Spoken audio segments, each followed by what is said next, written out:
ನೀವು ನಿಮ್ಮ ಮನಸ್ಸಿನ ಶಕ್ತಿಯನ್ನು ವೃದ್ಧಿ ಮಾಡಿಕೊಳ್ಳಬೇಕು ಎಂದು ಬಯಸಿದರೆ ನಿಮ್ಮ ಮನಸ್ಸು ಯಾವ ಕಾರ್ಯವನ್ನು ಮಾಡುತ್ತಿದೆ ಅನ್ನುವುದನ್ನು ಮೊದಲು ಅರ್ಥ ಮಾಡಿಕೊಳ್ಳಬೇಕು. ಮನಸ್ಸಿನ ಕೆಲಸ ವಿಚಾರವನ್ನು ಮಾಡುವುದಾಗಿದೆ. ನಾವು ಇಡೀ ದಿನ ನನ್ನಲ್ಲಿ ಶಕ್ತಿ ಇಲ್ಲ, ನನಗೆ ಕೆಲಸವನ್ನು ಮಾಡುವಷ್ಟು ಶಕ್ತಿ ಇಲ್ಲ, ನನಗೆ ಪರಿಸ್ಥಿತಿಯನ್ನು ಎದುರಿಸುವಷ್ಟು ಶಕ್ತಿ ಇಲ್ಲ, ನನ್ನ ಶರೀರದಲ್ಲಿ ಶಕ್ತಿ ಇಲ್ಲ, ನನ್ನ ಮನಸ್ಸಿನಲ್ಲಿ ಶಕ್ತಿ ಇಲ್ಲ ಎಂದು ವಿಚಾರವನ್ನು ಮಾಡುತ್ತಿರುವ ಕಾರಣ ನಮ್ಮ ಮನಸ್ಸು ಶಕ್ತಿಹೀನ ಆಗುತ್ತಿದೆ ಮತ್ತು ನಮ್ಮ ಶರೀರ ಕೂಡ ಶಕ್ತಿಹೀನ ಆಗಿದೆ.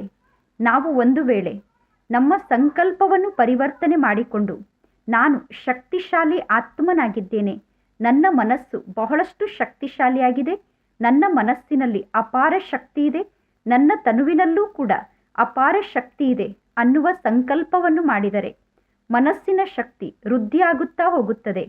ಮನಸ್ಸಿನ ಶಕ್ತಿಯನ್ನು ವೃದ್ಧಿ ಮಾಡಿಕೊಳ್ಳುವುದಕ್ಕೋಸ್ಕರ ನಾನು ಶಕ್ತಿಶಾಲಿ ಆತ್ಮ ಅನ್ನುವಂತಹ ಸಕಾರಾತ್ಮಕ ಸಂಕಲ್ಪವನ್ನು ರಚನೆ ಮಾಡಬೇಕು.